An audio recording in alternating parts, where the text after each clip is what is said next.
Hi friends, welcome back another blog. ಏನಪ್ಪ ಅಂದರೆ soya chunks ಮಾಡೋದು ಅಂದರೆ ಸೋಯಾಬೀನಲ್ಲಿ ನಾವು ಹೇಗೆ ರೈಸ್ ಬಾತು ವೆರಿ ಸಿಂಪಲ್ ಈಸಿ ಮೆಥಡಲ್ಲಿ ಮಾಡುವಂತಹ ರೀತಿ ನೋಡೋಣ. ಈರುಳ್ಳಿ, ಹಸಿಮೆಣಸಿನಕಾಯಿ, ಶುಂಠಿ ಬೆಳ್ಳುಳ್ಳಿ ಪೇಸ್ಟ್, ಕರಿಬೇವು, ಕರಿ ಲೀಫ್ ಇದ್ರೇ ಒಂದು ರೀತಿ ಚೆನ್ನಾಗಿರುತ್ತೆ. ಶುಂಠಿ ಬೆಳ್ಳುಳ್ಳಿ ಪೇಸ್ಟ್ ಅಂತೂ ಇರಲೇಬೇಕು, ಜೊತೆಗೆ ತುಪ್ಪ. ನಾನು ಸ್ವಲ್ಪ ಎಣ್ಣೆ ಹಾಕ್ಬಿಟ್ಟು ಅದಾದಮೇಲೆ ಒಂದು ಸ್ವಲ್ಪ ತುಪ್ಪ ಹಾಕ್ತಾಯಿದ್ದೀನಿ. ಇವಾಗ ಥಂಡಿ ಕಾಲ ಇರೋದ್ರಿಂದ ಒಂದು ಸ್ವಲ್ಪ ಗಟ್ಟಿ ಆಗಿದೆ, ಸ್ವಲ್ಪ ಬಿಸಿ ಆಗಲಿ ಅಂತ ಅದಕ್ಕೆ ಹಾಕಿ ಸರಿ ಮಾಡಿದೆ. ಮತ್ತು ಎಣ್ಣೆ ತುಪ್ಪ ಅದಾದಮೇಲೆ ಸಾಸಿವೆ ಅಂತೂ ಇರಲೇಬೇಕು, ಸಾಸಿವೆ ಹಾಕಿದ್ದೀನಿ. ಸಾಸಿವೆ ಚಿಟಪಟ ಅಂದರೆ ತುಂಬ ಚೆನ್ನಾಗಿರುತ್ತೆ. ಜೀರಿಗೆ ಬೇಕಾದರೂ ಹಾಕ್ಕೊಳ್ಬಹುದು, ನಾನಿಲ್ಲಿ ಜೀರಿಗೆ ಹಾಕ್ಲಿಕ್ಕೆ ಹೋಗಲಿಲ್ಲ.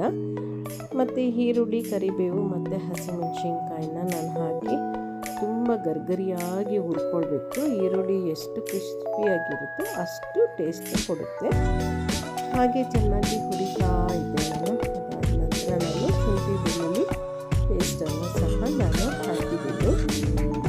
ಚೆನ್ನಾಗಿ ಒಂದು ರೀತಿ ಕೈಯಾಡಿಸ್ಕೊಳ್ಳೋದು. ನೋಡಿ ಎಷ್ಟು ಗರ್ಗರಿಯಾಗಿದೆ ಈರುಳ್ಳಿ. ಇದು ನಿಜವಾಗ್ಲೂ ಟೇಸ್ಟ್ ಒಂದು ರೀತಿ ತುಂಬ ಚೆನ್ನಾಗಿರುತ್ತೆ. ಈ ರೀತಿ ಮಾಡಿ ನೋಡಿ, ತುಂಬ ರುಚಿ ಕೊಡುತ್ತೆ, ಬೇಗನೆ ಆಗುತ್ತೆ.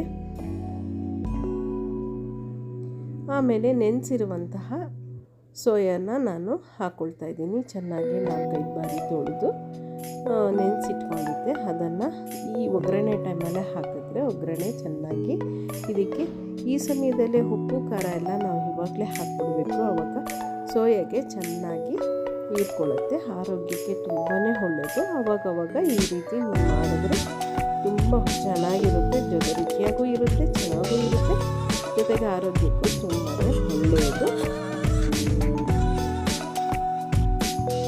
ಇದಕ್ಕೆ ಹಾಗೆ ಒಂದು ಮಿಕ್ಸ್ ಕೊಡೋಣ ಚೆನ್ನಾಗಿ. ಒಗ್ಗರಣೆಯಲ್ಲಿ ಎಷ್ಟು ಚೆನ್ನಾಗಿ ಈ ಸೋಯಾ ಹೊಂದ್ಕೊಳ್ಳುತ್ತೋ ಅಷ್ಟು ರುಚಿ ಹೆಚ್ಚಾಗುತ್ತೆ. ನಾನು ಈ ಟೈಮಲ್ಲೇ ಕಸ್ತೂರಿ ಮೆಥಿನ ಹಾಕ್ಬಿಡ್ತೀನಿ, ಯಾಕಂದರೆ ಅದು ಹಸಿ ಇರೋದ್ರಿಂದ ಒಂದು ಸ್ವಲ್ಪ ಈ ಒಗ್ಗರಣೆಯಲ್ಲಿ ಹೊಂದ್ಕೊಂಡು ಅಂತ. ಅದಾದ ನಂತರ ನಾನು ಟೊಮೊಟೊ ನೋಡಿ ಹಾಗೆ ಕಟ್ ಮಾಡಿ ಹಾಕಿದ್ರು ಸಾಕು.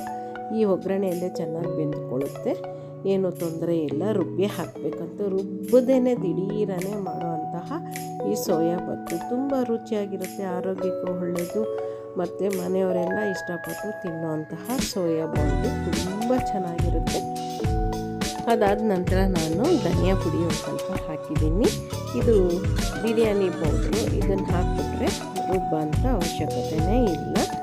ನೋಡಿ ಸ್ವಲ್ಪ ನಾನು ಬಿರಿಯಾನಿ ಪೌಡ್ರು ಅಂತ ಹಾಕಿದ್ದೀನಿ. ತುಂಬ ರುಚಿಯಾಗಿರುತ್ತೆ, ಅಚ್ಚುಕಟ್ಟಾಗಿ ಮಾಡಿಕೊಂಡು ತಿನ್ನೋಕ್ಕೆ ಸುಲಭವಾದಂತಹ ರೀತಿಯಲ್ಲಿ. ಮತ್ತು ತೊಳೆದಿರುವಂತಹ ಅಕ್ಕಿಯನ್ನು ನಾನು ಸೇರಿಸಿದ್ದೀನಿ. ಅಕ್ಕಿನೂ ಈ ಒಗ್ಗರಣೆಯಲ್ಲಿ ಚೆನ್ನಾಗಿ ಒಂದು ಮಿಕ್ಸ್ ಕೊಡೋಣ.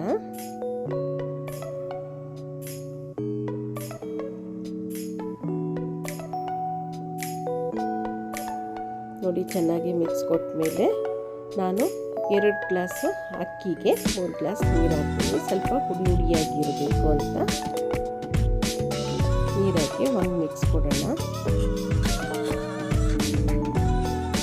ಮಕ್ಕಳು ಇಷ್ಟಪಟ್ಟು ತಿಂತಾರೆ, ತುಂಬ ರುಚಿಯಾಗಿರುತ್ತೆ, ಆರೋಗ್ಯಕ್ಕೆ ತುಂಬಾ ಒಳ್ಳೆಯದು. ಪದೇ ಪದೇ ಹೇಳ್ತಾ ಇದ್ದೀನಿ. ಇವಾಗ ಲಿಡ್ ಕ್ಲೋಸ್ ಮಾಡಿ 1-2 ವಿಷಿಲ್ ಕೂಗಿಸ್ಬಿಡೋಣ.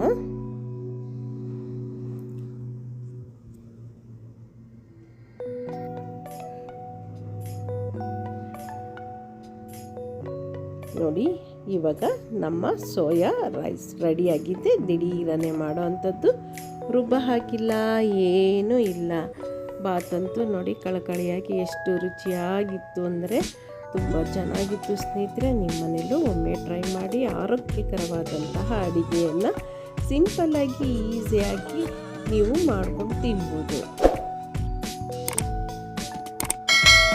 ಹೇಗನ್ಸುತ್ತೆ ಕೋಮಲ ಸೌಜನ್ಯ ಯೂಟ್ಯೂಬ್ ಚಾನಲ್ ಹೆಚ್ಚೆಚ್ಚು ನೋಡಿ, ಲೈಕ್ ಮಾಡಿ, ಶೇರ್ ಮಾಡಿ, ಕಮೆಂಟ್ಸ್ ಮೂಲಕ ನಿಮ್ಮ ಅನಿಸಿಕೆ ಅಭಿಪ್ರಾಯನ ತಿಳಿಸಿ ಹೋಗಿ ಬರಲ್ಲ. ನೆಕ್ಸ್ಟ್ ವಿಡಿಯೋದಲ್ಲಿ ನಾನು ನಿಮ್ಮನ್ನು ಭೇಟಿ ಮಾಡ್ತೀನಿ. ಅಲ್ಲಿವರೆಗೂ ನಮಸ್ಕಾರ.